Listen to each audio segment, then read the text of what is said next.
Olá! Um dos assuntos que mais vem tomando conta dentro da nutrição e da saúde são as questões das alergias alimentares. Vocês veem quantos produtos tem sem lactose, sem glúten. Esse é um tema extremamente relevante para todos nós, porque isso afeta diretamente a nossa imunidade e, portanto, a nossa saúde. Para conversar sobre isso, eu convidei hoje o nutricionista funcional, Dr. Gabriel Carvalho, que é uma das grandes autoridades nesse assunto da alergia alimentar. Doutor Gabriel, vamos conversar sobre isso. Explique para os nossos espectadores o que está acontecendo em termos de alergia alimentar. Então, em primeiro lugar, agradeço o convite de estar aqui mais uma vez e é sempre bom estar dando uma contribuição que vai mexer na vida das pessoas diretamente. Eu fiz um trabalho de conclusão do meu curso de pós-graduação já há muitos anos atrás e eu escolhi esse tema, alergia alimentar tardia. E na conclusão do trabalho eu não me esqueço que eu botei assim, causa de gastos imensos e sofrimento irremediável. Porque as pessoas hoje têm um grau de sofrimento na sua vida diária, de sintomas, de sinais, de condições clínicas, de doenças causadas por aquilo que elas comem. E não é aquela causa de longo prazo que a gente fala preventivamente, que tu adota um alimento ou outro que dali a 20, 30 anos vai te dar uma doença por comer ou não comer. Né, alguma coisa, por não comer uma coisa boa ou por comer uma coisa errada. É algo que te faz mal dali a 2, 3 ou 4 dias. Então, o conceito básico de uma alergia alimentar tardia, ou como gostam o termo mais técnico, hipersensibilidade alimentar retardada ou tardia, é uma reação que vai começar no mínimo 8 horas após o consumo do alimento. Então a pessoa não é tem aquela coisa de comeu e sentiu, ou comeu e ficou toda empipocada ou com coceira. Essa é uma reação imediata, uma reação rápida. A reação tardia ela começa no mínimo 8 horas ou pode acontecer até 4 dias após o consumo. Ou seja, a pessoa não tem como associar, eu consumi tal coisa e me fez mal.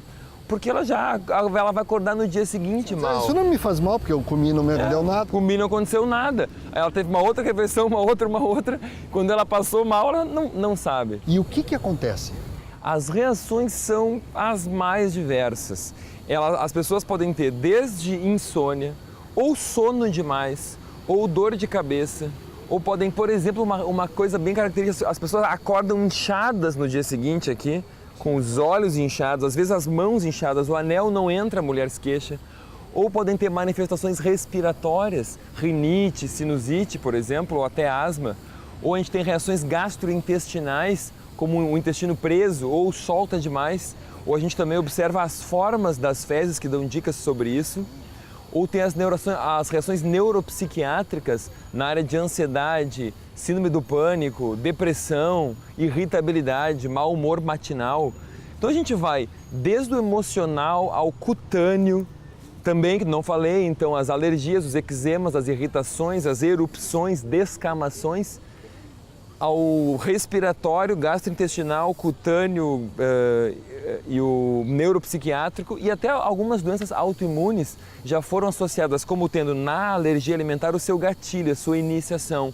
Então, artrite reumatoide ou esclerose múltipla ou psoríase, em alguns casos tem o gatilho na reação alimentar. O senhor pode detalhar um pouquinho mais aí? Vamos abrir esse leque um pouquinho, vamos falar um pouquinho, que a gente tem tempo, vamos conversar um pouquinho sobre isso. O que eu acho interessante, quando eu citei várias doenças, né? E com certeza tem gente assistindo com essas doenças. Todas essas doenças, eu não quero dizer que elas sempre são causadas por alergias. A reação alimentar de hipersensibilidade pode ser uma das causas, entendeu? E frequentemente é uma causa negligenciada, não conhecida, ou que não se dá preocupação, não se dá importância. Então, uma asma, ela pode ser causada por um pólen, por uma poeira, por um ácaro, mas também por um alimento. Então a pessoa tem que ter isso em consideração. Ou a alteração no seu intestino. Pode ser uma síndrome do intestino irritável, por exemplo, por uma questão emocional, por alterações, por uma preocupação, por ansiedade, pode, um gatilho emocional. Pode ser por uma alteração do microbioma intestinal, por uma alteração da flora intestinal, como a gente chama, pode. Mas pode ser uma hipersensibilidade a algum alimento também. Quando a gente vai para a pele, é a mesma coisa. Então, a gente tem que perceber que as causas são múltiplas. mas a causa alimentar de alergia, de hipersensibilidade, pode ser implicada em qualquer doença. Você me diz que as doenças é sempre o conjunto da obra, né? É sempre várias coisas, né? Começa pelo psíquico e acaba com o que você come, né? Exato, e as pessoas têm manifestações das mais diversas. E o que eu vejo como grande vantagem na questão quando a causa é alimentar, que tu remove e a pessoa fica boa. Tu vê quantos anos, às vezes, a pessoa precisa de terapia para melhorar a causa psíquica, né?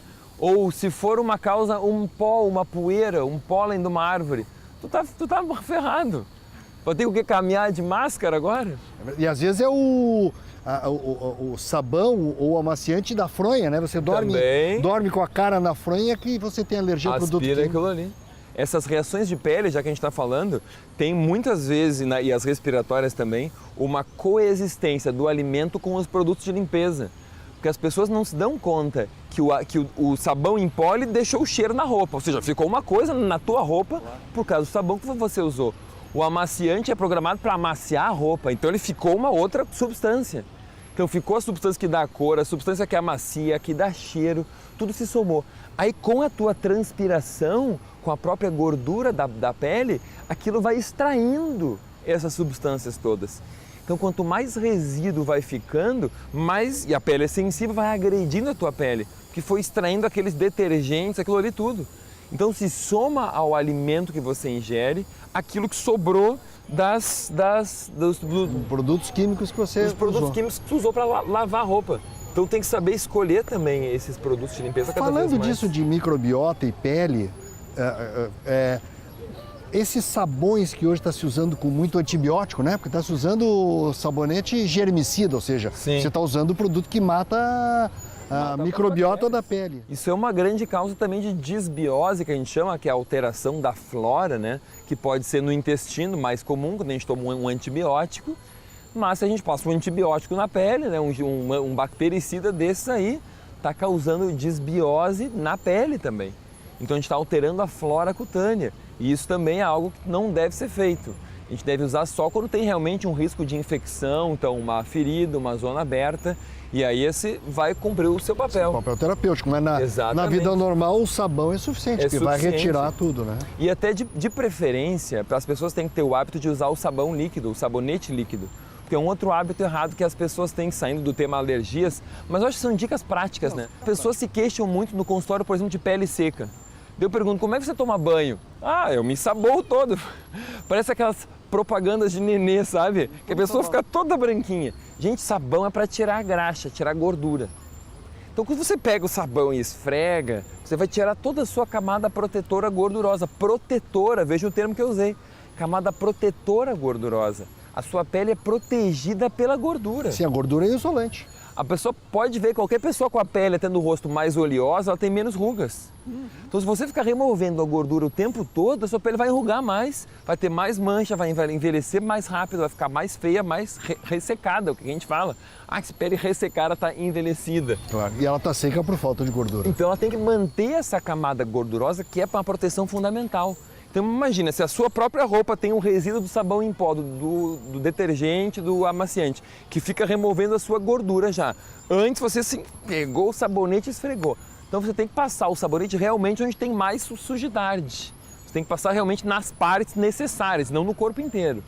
Então tem que ter uma atenção nisso para aproveitando proteger. Que você é nutricionista, para ajudar a fazer a camada saudável de gordura, o que as pessoas devem se alimentar? Gordura.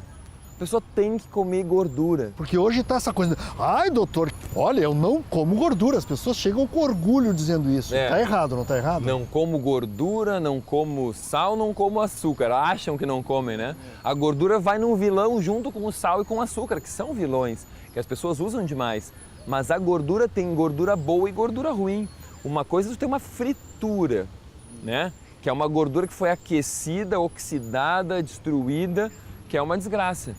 Agora, outra coisa é tu ter uma gordura dentro de um abacate, que é uma gordura completamente não refinada, ou tu ter uma gordura de um azeite, ou tu ter, por exemplo, uma gordura das sementes oleaginosas, das castanhas, nozes, amêndoas, avelãs, macadâmia, semente de girassol, de abóbora, que tem gorduras que não foram processadas, que são essenciais à saúde, ou mesmo linhaça ou chia.